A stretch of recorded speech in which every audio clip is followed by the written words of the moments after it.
नमस्कार, economy today में आप सभी का स्वागत है। मैं हूं अजय मिश्र। कारोबार जगत की तमाम खबरों पर हमारी नजर रहती है। आज की टॉप लाइंस पर नजर डालते हैं।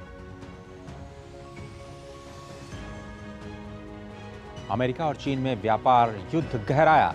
14 मई को अमेरिका ने चीन से आने वाली इलेक्ट्रिक बैटरीज और मेडिकल डिवाइसेस पर ड्यूटी बढ़ाई। 2024 तक ईवी पर 100% और 2025 तक सेमीकंडक्टर्स पर 50% ड्यूटी लगाने का प्रस्ताव।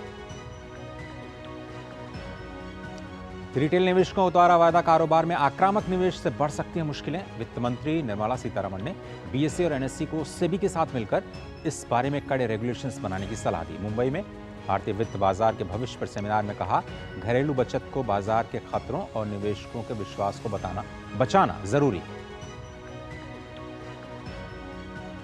सिरी और एलेक्सा के बाद गूगल के नए multimodal AI agent project Astra ने दी दस्तक। टेक्स्ट, ऑडियो और वीडियो के जरिए देगा आपके सवालों का जवाब। फोन कैमरा से पहचानेगा चीजों को और कंप्यूटर कोड पर किए गए सवालों का भी दे सकता है जवाब। सप्ताह के तीसरे कारोबारी दिन आज बढ़त के साथ खुले भारतीय शेयर बाजार। कल भी हरे निशान के साथ बंद हुए थे सेंसेक्स और निफ्टी। ये आज की हमारी कारोबार जगत की सुर्खियां जिन पर हमारी नजर रहेगी और विस्तार से आपको बताएंगे कि इन खबरों का आपके जीवन पर क्या असर पड़ रहा है। अमेरिका में घरेलू मैन्युफैक्चरिंग को बढ़ावा देने के लिए जो बाइडेन ने चीन से इंपोर्ट होने वाले कई सामानों पर अब आयात शुल्क बढ़ा दिया है। अमेरिकी राष्ट्रपति ने एक्स पर जानकारी दी और लिखा, मैंने अभी अभी चीन में बनी वस्तुओं पर कई प्रकार के टैरिफ लगाए हैं। स्टील और एल्यूमिनियम पर 25%, सेमीकंडक्टर पर 50%, इलेक्ट्रिक वाहनों पर 100% और सौर पैनल पर 50%। जो बाइडेन ने आगे लिखा, चीन इन उद्योगों पर अपना दबदबा बनाने पर आमादा है, जबकि मैं यह सुनिश्चित करने के लिए प्रतिबद्ध हूं कि अमेरिका उनमें विश्व का नेतृत्व करे। इसका असर भारतीय अर्थव्यवस्था पर क्या होगा, आगे चल करके हम अपने एक्सपर्ट्स के साथ जानेंगे। लेकिन भारतीय अर्थव्यवस्था के लगातार शानदार प्रदर्शन और तेज रफ्तार को देखते हुए देश और दुनिया की ज्यादातर रेटिंग एजेंसीज भारत की जीडीपी ग्रोथ को लेकर अपने पहले के अनुमानों में बदलाव कर रही हैं और उसे बढ़ा रही हैं। तमाम रेटिंग एजेंसीज की तरह ग्लोबल रेटिंग एजेंसी मूडी ने भी अब भारतीय अर्थव्यवस्था को लेकर के ताजा अनुमान जारी किया है। मूडीज ने उम्मीद जताई है कि चालू वित्त वर्ष में जीडीपी 6.6% की दर से बढ़ेगी। इसके साथ ही आने वाले वित्त वर्ष में रफ्तार 6.2% रह सकती है। इसमें एनबीएफसीज में मजबूत ऋण वृद्धि होगी, जिसमें मुनाफे पर पड़ने वाले लागत का दबाव कम होगा और सेक्टर को मजबूती मिलेगी। मूडीज ने कहा कि बीते वित्त वर्ष 2023-24 में भारतीय अर्थव्यवस्था 8% की दर से बढ़ सकती है। गैर बैंकिंग वित्तीय कंपनियों के बारे में मूडीज का कहना है कि मजबूत आर्थिक स्थिति उन्हें संपत्ति की गुणवत्ता बनाए रखने में मदद करेगी। हालांकि ब्याज दरों में वृद्धि से उनके ग्राहकों पर कर्ज का बोझ बढ़ सकता है। मूडीज ने भी कहा कि भारत में एनबीएफसी के लिए वित्त पोषण की लागत बढ़ रही है, लेकिन कर्ज की मांग बनी रहने से उनका मुनाफा कम नहीं होगा। इससे पहले आईएमएफ और विश्व बैंक जैसी संस्थाओं ने भी भारतीय अर्थव्यवस्था की तेज गति को सराहा था। 2024 में आईएमएफ का अनुमान है भारत की अर्थव्यवस्था 6.5% की दर से बढ़ेगी और 2024 में भारत की विकास दर 7.5% रहने का अनुमान जताया गया।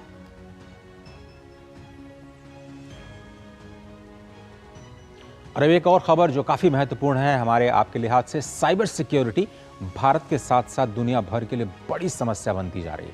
हालांकि सरकार लगातार साइबर सिक्योरिटी को मजबूत करने के लिए काम कर रही है, जिसके चलते हाल के कुछ दिनों में साइबर हमलों में कमी आई है। Global cyber security solutions provider Sophos की ताजा रिपोर्ट के मुताबिक बीते साल यानी 2023 में लगभग 64% भारतीय कंपनियां रैंसमवेयर हमलों से प्रभावित हुई। रिपोर्ट में कहा गया कि सालाना आधार पर इन हमलों में गिरावट आई है, लेकिन पीड़ितों पर इसका वास्तविक प्रभाव बढ़ा है। हमलावरों ने इन कंपनियों से औसतन 48 लाख अमेरिकी डॉलर फिरौती के तौर पर मांगे, जबकि 62% मांगे 10 लाख डॉलर से ज्यादा थी। सोफोस की रिपोर्ट में कहा गया कि दी गई फिरौती औसतन 20 लाख अमेरिकी डॉलर थी। रैंसमवेयर एक तरह का मैलवेयर है जो यूजर्स या ऑर्गेनाइजेशन पर अटैक करके उनके कंप्यूटर्स व फाइल्स के एक्सेस को अपने कब्जे में लेने के बाद फाइलों को अनलॉक करने के लिए यूजर से पैसे मांगता है। सोफोस की भारत में रैंसमवेयर की स्थिति 2024 रिपोर्ट में कहा गया है कि भारतीय कंपनियों के खिलाफ हमलों की दर 2022 के 73% से घटी 2023 में ये 64% रह गई है। हालांकि इस दौरान फिरौती की मांग बढ़ा दी गई है।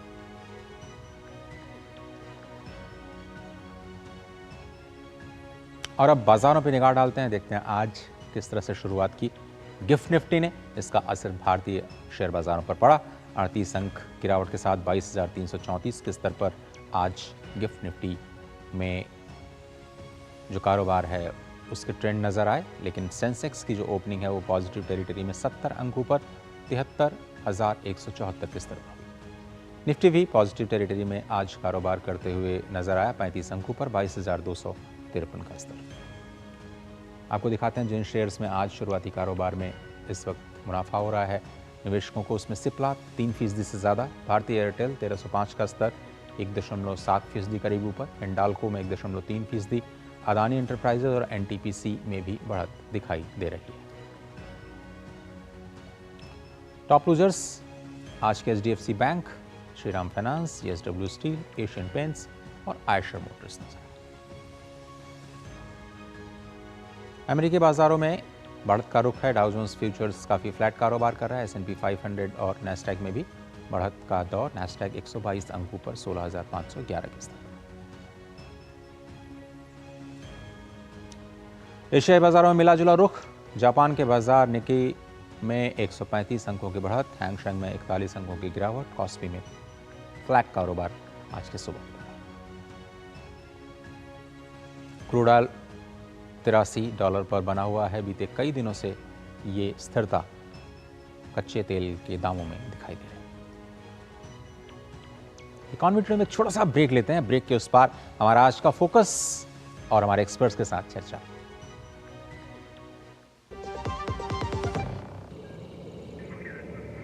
Curiosity can take you to some out of the world places.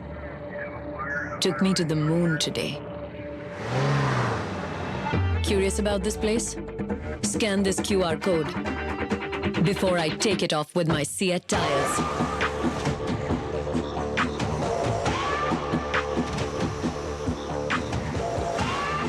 Seat, crafted for the curious. सबका अपने घर का सपना होगा पूरा, ये है मोदी की गारंटी।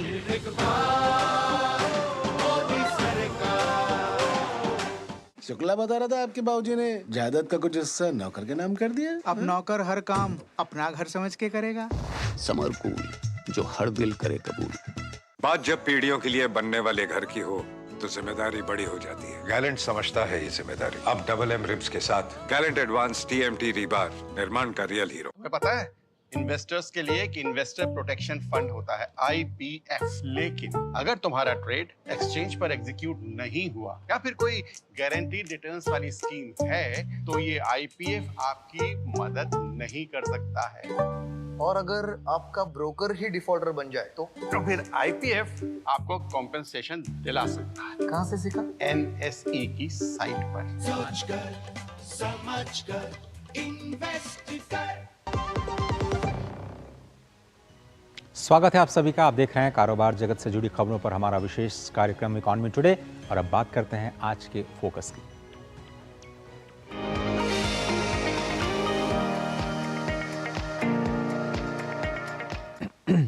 और हमारा आज का फोकस है इंडिया का ट्रेड, और जो अभी बड़ी खबर आई है, अमेरिका ने किस तरह से टैरिफ बैरियर्स लगाए हैं चाइना के ऊपर।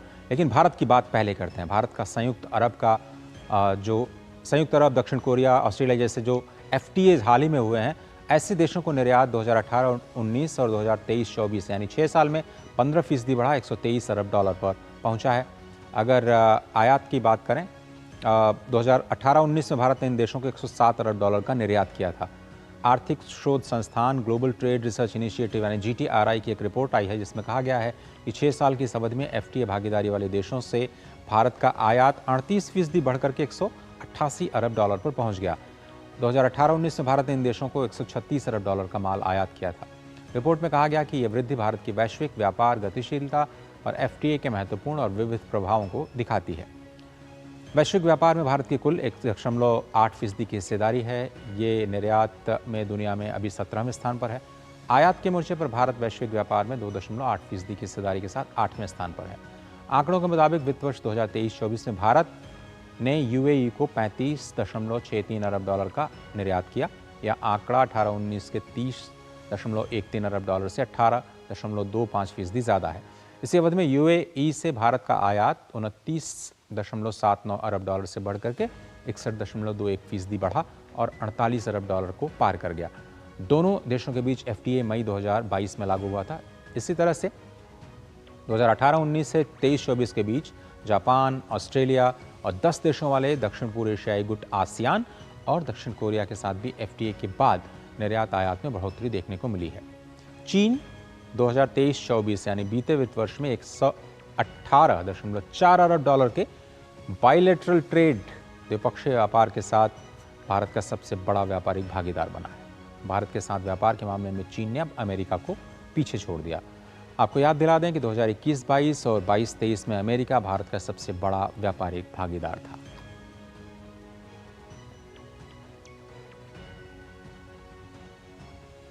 अजय साय साहब हमारे साथ जुड़ रहे हैं, महानिदेशक हैं federation of Indian export organisation FIO के। बहुत बहुत धन्यवाद साय साहब, आज के बहुत ही महत्वपूर्ण विषय पर चर्चा करने के लिए आपने वक्त निकाला, आपका शुक्रिया।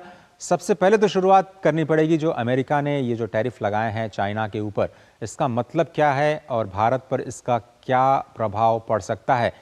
लोग कह रहे हैं कि भारत और अमेरिका और चीन के बीच में जो ट्रेड वॉर है वो और ज़्यादा गहरा हो गया इस फैसले से।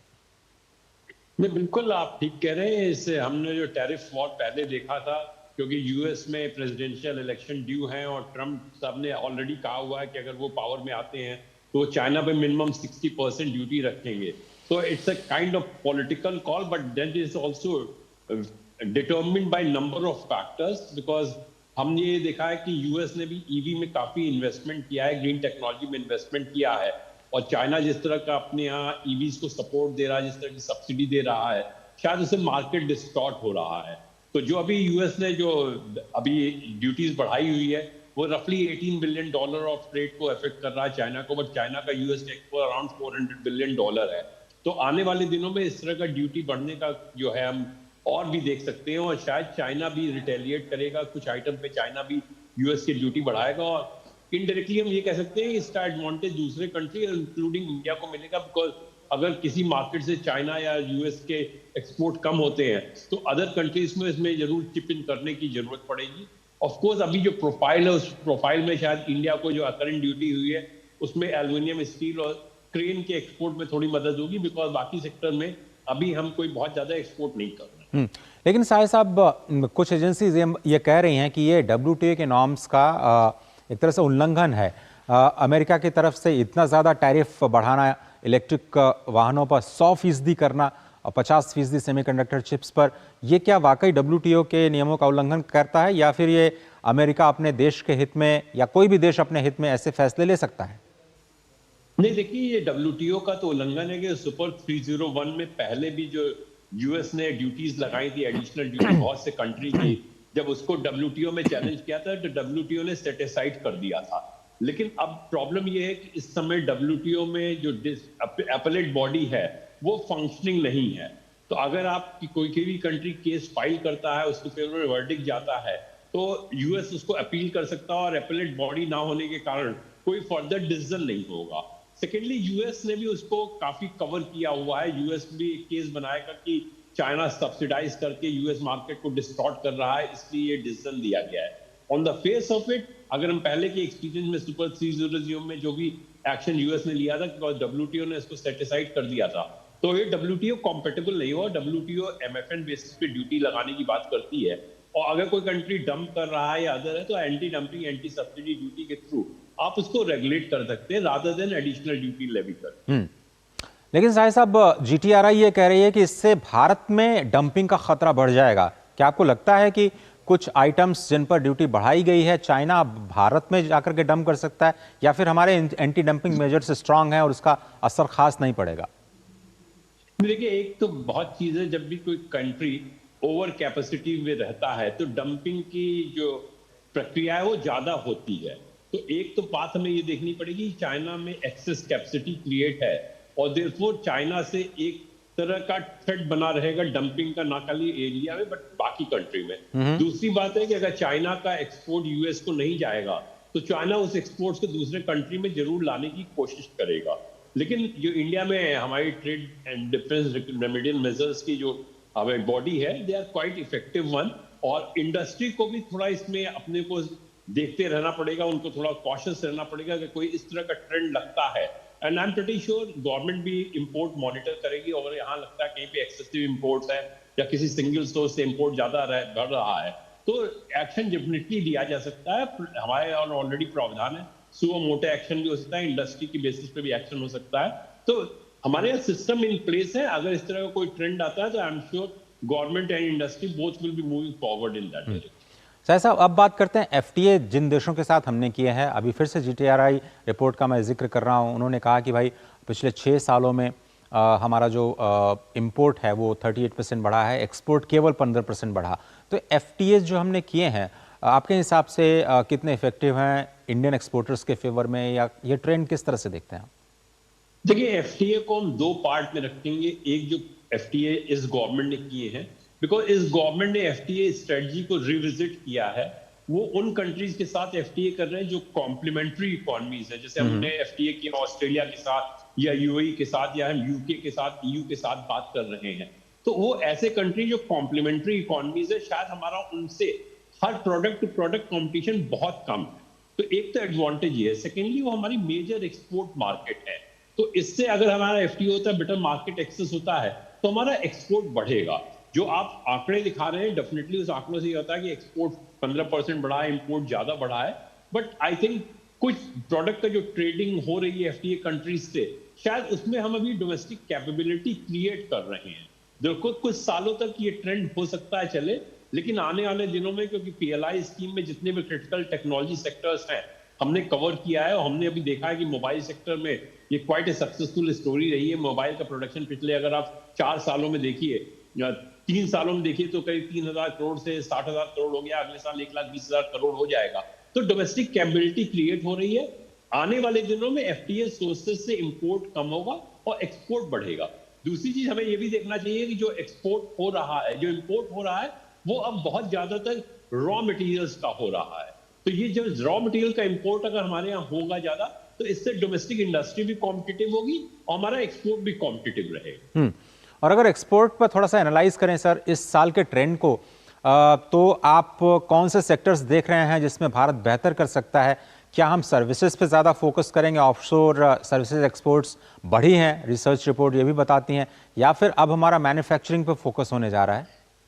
देखिए, इंडिया को दोनों पे फोकस रखना पड़ेगा। एक बहुत अच्छा ट्रेंड है कि इंडिया का एक्सपोर्ट अब technology and knowledge driven sector में बहुत बढ़ रहा है। चाहे हम मशीनरी की बात करें, इलेक्ट्रिकल इलेक्ट्रॉनिक्स की, टेलीकम्युनिकेशन की, डिफेंस प्रोडक्ट्स की, या फार्मास्यूटिकल्स की, मेडिकल एंड डायग्नोस्टिक इक्विपमेंट की, इनका एक्सपोर्ट बहुत तेजी से बढ़ रहा है। लेकिन हमें, क्योंकि एक्सपोर्ट के थ्रू जॉब भी क्रिएट करने हैं, तो हमें लेबर इंटेंसिव सेक्टर्स को भी रखना पड़ेगा। तो हमारा फोकस डेफिनेटली मैन्युफैक्चरिंग पे रहेगा।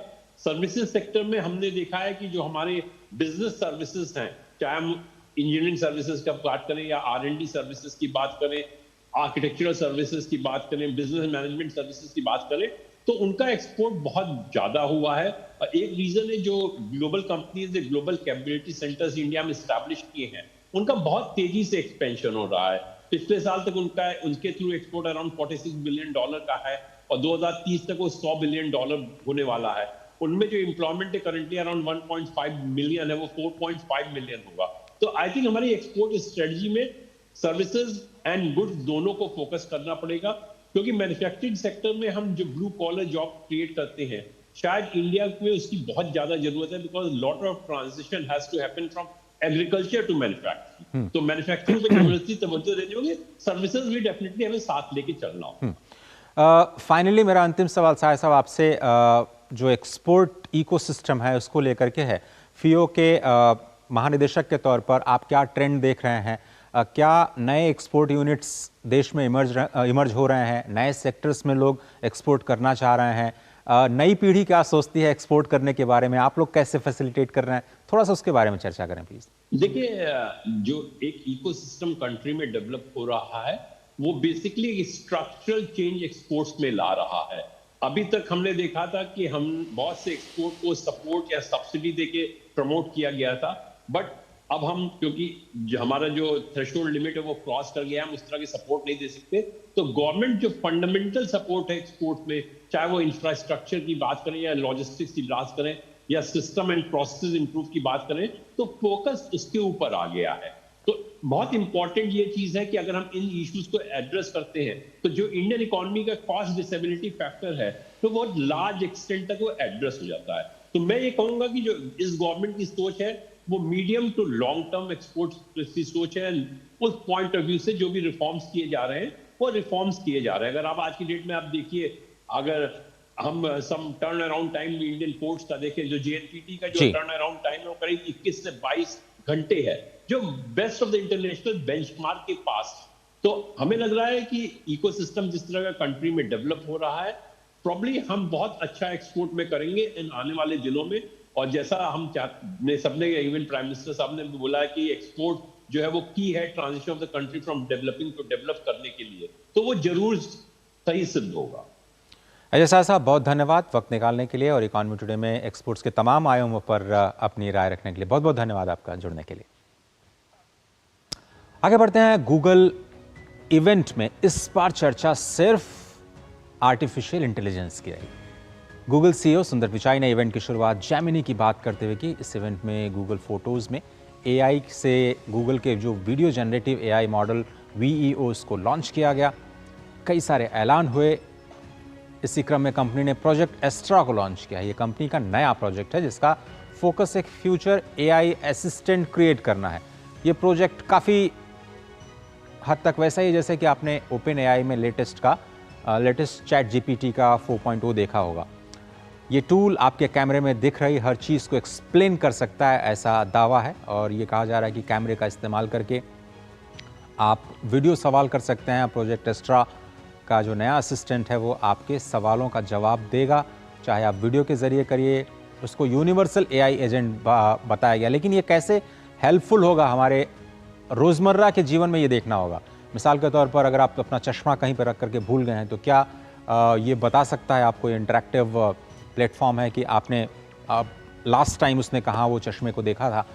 तो इस तरह के डेली लाइफ में क्या एआई का इस्तेमाल होगा और इस तरह के असिस्टेंट्स का इस्तेमाल आप दैनिक जीवन में कितना कर पाएंगे, ये प्रोजेक्ट थोड़ा सा आगे जाते हुए दिखाई देगा। लेकिन कंपटीशन ज़रूर बढ़ रहा है। जो आर्टिफिशियल इंटेलिजेंस के प्रोडक्ट्स हैं उसका रोज़मर्रा के जीवन में क्या इस्तेमाल है उसको लेकर के। अभी आप जो वीडियो देख रहे हैं उसमें खिड़की के बाहर कैमरे का इस्तेमाल करके आप अगर सवाल करते हैं तो ये असिस्टेंट आपको कुछ जवाब देने की कोशिश करेगा। पर ये कितना रियल लाइफ में यूज़ हो पाएगा इसका, वो थोड़ा सा देखने वाली बात होगी। आने वाले समय में आप कितना टेक्नोलॉजी का इस्तेमाल कर पाते हैं, ये जो इंटरवेंशंस हैं टेक्नोलॉजिकल, वो लगातार आगे बढ़ने की उम्मीद है। उसमें कंपटीशन भी बढ़ने की उम्मीद है। थोड़ा सा ऑटोमोबाइल सेक्टर की बात करते हैं। भारत में यूटिलिटी वाहनों की मजबूत मांग के चलते अप्रैल में जो हमें पैसेंजर वाहनों की थोक बिक्री के रिकॉर्ड में स्तर मिले हैं, वो अभी रिकॉर्ड पर इस वक्त दिखाई दे रहे हैं। सीएम की जानकारी जो कि society of Indian automobile manufacturers है, उसने आंकड़े जारी किए हैं। वाहनों की थोक बिक्री अप्रैल में 1.3% बढ़ी, 3,35,629 यूनिट बिके हैं। अप्रैल में ये 3,31,278 यूनिट बिके थे। यूटिलिटी वाहनों की बिक्री पिछले महीने 1,79,329 यूनिट रही, जो अप्रैल में 1,48,005 यूनिट से 21% ज़्यादा है। हालांकि पैसेंजर कार्स की बिक्री 23% घटी है, 96,357 यूनिट ही रह गई। अप्रैल 2003 में ये 1,25,758 यूनिट थी। पिछले महीने वैन की बिक्री की बात करें तो 15% बढ़त दिखाई दी, 12,060 यूनिट बिकी। अप्रैल में केवल 10,508 यूनिट बिकी थी। आंकड़ों के मुताबिक दोपहिया वाहनों की थोक बिक्री 31% बढ़ी, 17,51,393 यूनिट हुई। अप्रैल में यह आंकड़ा 13,38,588 यूनिट पर था। थ्री व्हीलर्स की बात करें तो थोक बिक्री 15% करीब बढ़ी, 49,116 यूनिट बिके हैं 2023 अप्रैल में, ये 42,885 की स्थिति।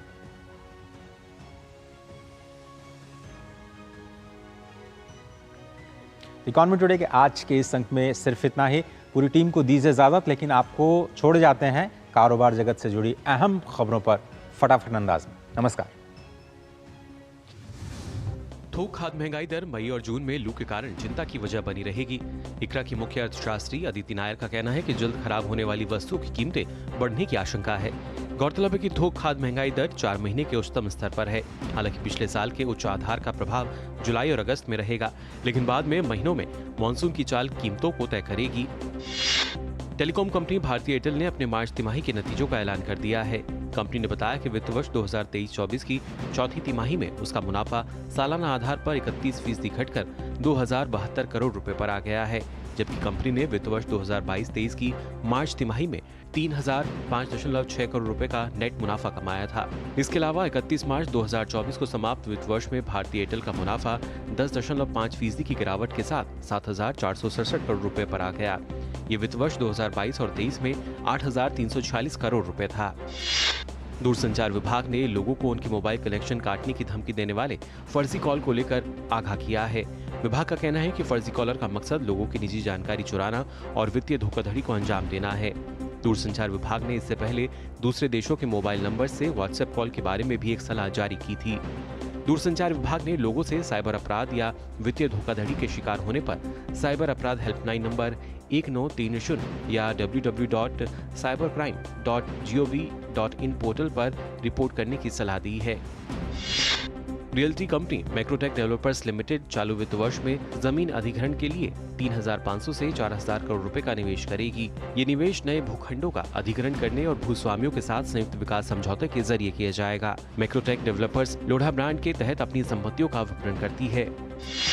वैश्विक ई कॉमर्स कंपनी अमेजन अपनी भारतीय इकाई में 1,660 करोड़ रुपए का निवेश करने जा रही है।